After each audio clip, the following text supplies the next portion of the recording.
काली काली माने आसंता काली टिके प्रभावटा रही पारे दक्षिण भी रही पारे उपकूल भी रही पारे किंतु धीरे धीरे तार जो मात्रा आ विस्तृति कमिबो ओवरऑल प्रभाव मत लगुच 5 परे परे बहुत कमिजिवो आउे आम गोटे सक्रिय ताती कंडीशन मत लगुच रहिबा। सर आपण को न्यूज रूम को स्वागत करूची सर जेभली भाबे राज्य रे गोटे प्रकार काल बैसाखी प्रभाव जारी रही गतकाली कथा हमें जदि कहतिबा गतकाली राति रे प्रबल वर्षा होइतिला किछि किछि स्थान रे घड़घड़ी बिजुली मध्य मारिथिला आज रो पागर अपडेट को नै कोन कहिबे आज काली भलिया स्थिति रहिबो ना स्थिति रे सुधार आसीबो। नमस्कार वर्तमान मोटामोटी आपणकर जो 26 तारीख रो जो यही काल बैशाखी प्रभाव आरंभ होता ओभरऑल लगुच 5 तारीख पर्यंत रही पारे आमर ओडिशा परिप्रेक्षी देखिले किंतु जो प्रभाव काली देखिले 3 तारीख दिन आमर ओडिशा रो विभिन्न जिला मानकरे मते के लागुनी से प्रभाव आज रहिबो किंतु पुणी काली काली माने आसंता काली टिके प्रभावटा रही पारे दक्षिण भी रही पारे उपकूल भी रही पारे किंतु धीरे धीरे तार जो मात्रा आ विस्तृति कमिबो ओवरऑल प्रभाव मत लगुच 5 परे परे बहुत कमिजिवो आउे आम गोटे सक्रिय ताती कंडीशन मत लगुच रहिबा किंतु गाँ भाँ आपण जो नेक्स्ट आपण नहीं चलतु 72 घंटा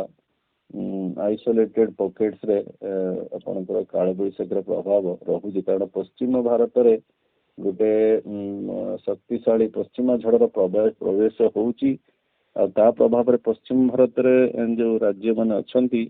प्रभावित हेबे मत लाଗୁଛି नेक्स्ट 5-6 दिन रे आपणकर 7-8 पर्यंत गुजरात राजस्थान मध्य प्रदेश गोटे बड़ अंचल महाराष्ट्र पश्चिम भारत में प्रभावित हो तेणु तार आंशिक प्रभाव ओडिशा पर पड़े तेणु मुख्यतः 5-6 तारीख परे परे ये सब काल बैशाखी प्रभाव मत लगुच बहुत कमिजिवो खराब परिवेश को धीरे धीरे अग्रसर करवा। गतकाली दक्षिण भारतर केरल कर्णाटक तमिलनाडु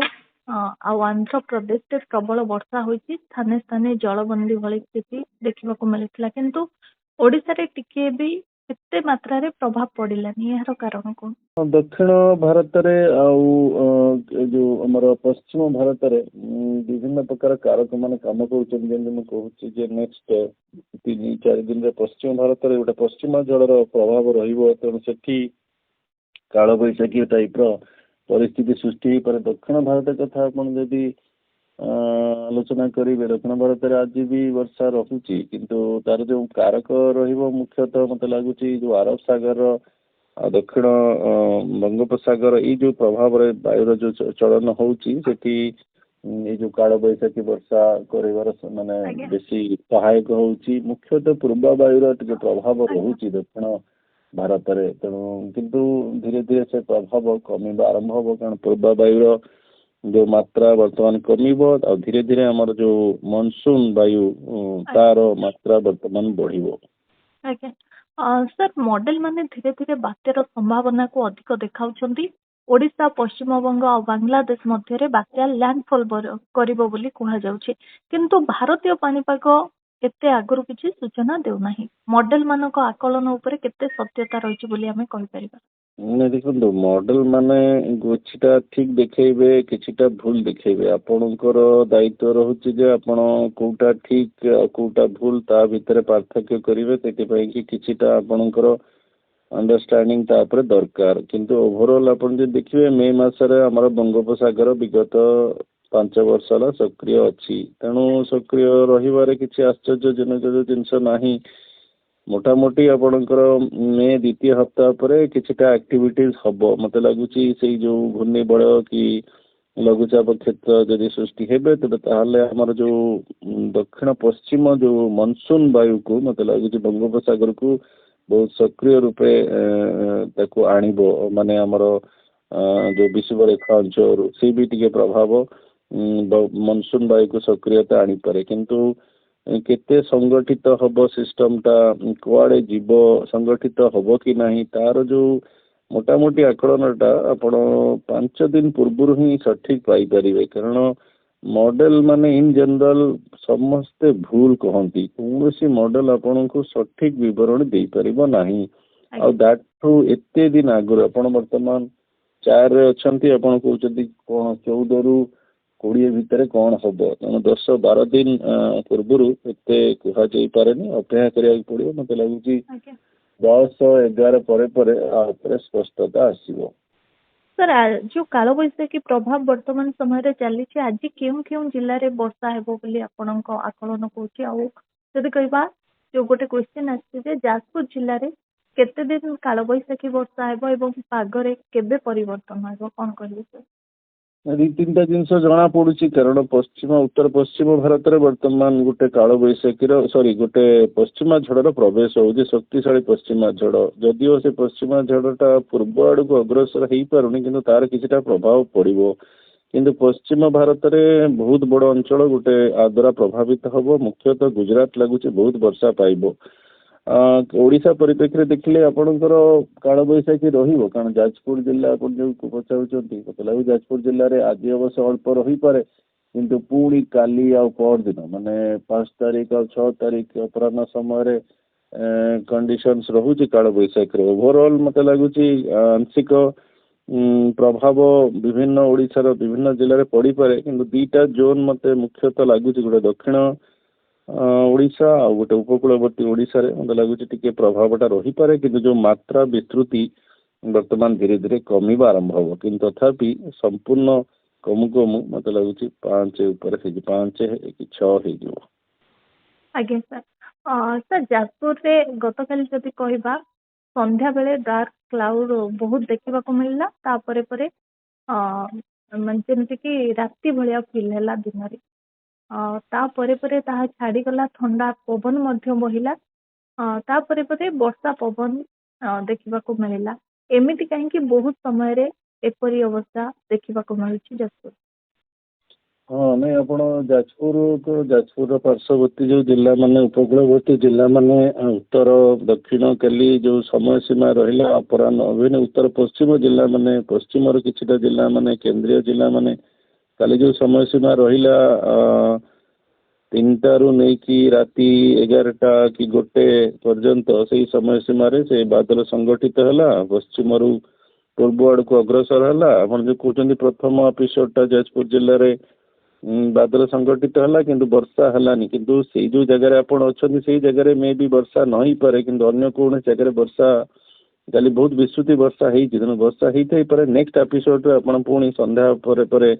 राति पर पाई ओवरऑल आमर जो उपकूलवर्ती जिला माने काली एंटीसिपेट करा भी जाउथला जे काली प्रभाव सिस्टमटा टिके एक्टिवेट हबो आ बेसी वर्षा दबो आ जोटा हेची भी तेणु ओवरऑल प्रभावटा रहिबो आउ एमती स्थान विशेष रे बादल संगठित होती से जगह वर्षा देवेनी आउ कोठी जगह वर्षा देवे पुणी तापरे जो जगह आप अच्छे से जगह वर्षा रहिबो एटा गोटे हुए एटा विस्तृति वर्षा माने गोटे संगठित सिस्टम नुहे असंगठित सिस्टम तेणु स्थान काल सम ये प्रभाव रे वर्षार जो मात्रा विस्तृति सबू परिवर्तन होता है कि काले जाजपुर जिले में भी वर्षा होती पार्श्ववर्ती उपकूलवर्ती जिला मानकर भी वर्षा होती जोटा आम तापमात्रा को वर्तमान नियंत्रण रखी तेणु ओवरऑल आहरी 48 घंटा जाजपुर जिले में भी रही पारे प्रभाव। आज्ञा सर सर गतकाली कथा में जब कहबा गतकाली अनेक स्थान रे वर्षा होची प्रबल वर्षा एमती कि जलबंदी अवस्था मध्य देखा मिलता जमती कि दक्षिण भारत कथा कहतु जमती कि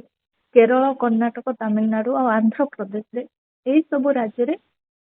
प्रबल वर्षा होची एवं स्थाने स्थाने जलबंदी भली स्थिति मध्य देखा मिलता किंतु ओडिशा क्षेत्र में आम जो देखा एते मात्रा रे प्रभाव पड़िलानी यार कारण कौन? बर्तमान जब आप भारत परिप्रेक्षी देखिए विभिन्न प्रकार वायुमंडल परिस्थिति जो वायुर प्रभाव रे वर्तमान यही टाइप एक्टिविटीज चली पश्चिम भारत में जमी गोटे पश्चिमा झड़ वर्तमान सक्रिय पश्चिमा झड़ प्रभाव नेक्स्ट 5 रु 6 दिन पर्यंत सेमती दक्षिण भारत में भी प्रभाव चली जो आमर अरब सागर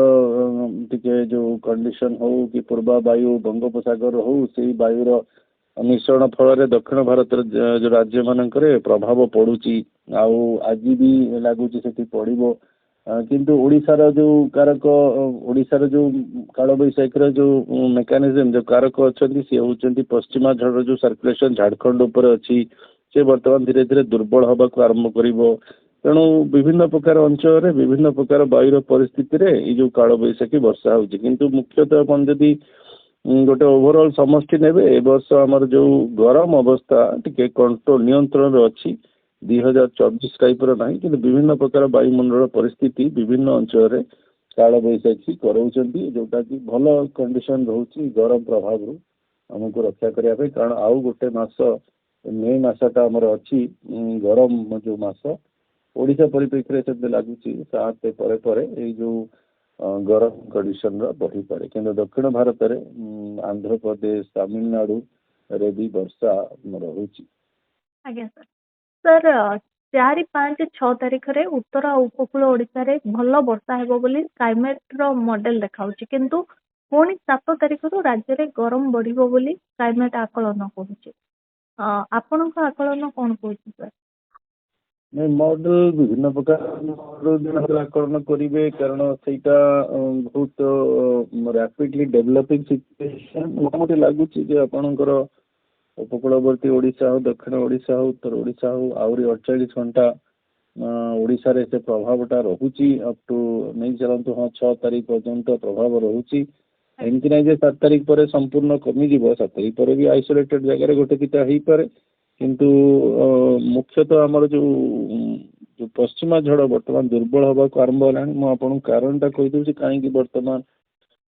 ଦୁର୍ବଳ କାଳବୈଶାଖୀ ଅଗ୍ରସର କରୁଛୁ। କାରଣ ବର୍ତ୍ତମାନ ପଶ୍ଚିମା ଝଡ଼ ଧୀରେ ଧୀରେ ଯୋଉ ଆମର ସର୍କୁଲେସନଟା ଥିଲା ଝାଡ଼ଖଣ୍ଡ ଉପରେ ସେ ବର୍ତ୍ତମାନ ଦୁର୍ବଳ ହେବାକୁ ଆରମ୍ଭ କଲାଣି, ଆଉ ସେ ଧୀରେ ଧୀରେ ପୂର୍ବ ଦିଗକୁ ଅଗ୍ରସର ହେଇଯିବ। ବର୍ତ୍ତମାନ ଯେହେତୁ ଆଉ ଗୋଟେ ପଶ୍ଚିମା ଝଡ଼ ଆସୁଛି, ତାର କିଛିଟା ଆଂଶିକ ପ୍ରଭାବ ପଡ଼ିପାରେ, କିନ୍ତୁ ଆପଣ ବର୍ତ୍ତମାନ ଦୁର୍ବଳ କାଳବୈଶାଖୀ ପରିସ୍ଥିତି ଆଡ଼କୁ ଅଗ୍ରସର ହେଉଛନ୍ତି। ତେଣୁ ପ୍ରଭାବଟା ଧୀରେ ଧୀରେ କମିବା ଆରମ୍ଭ ହେବ।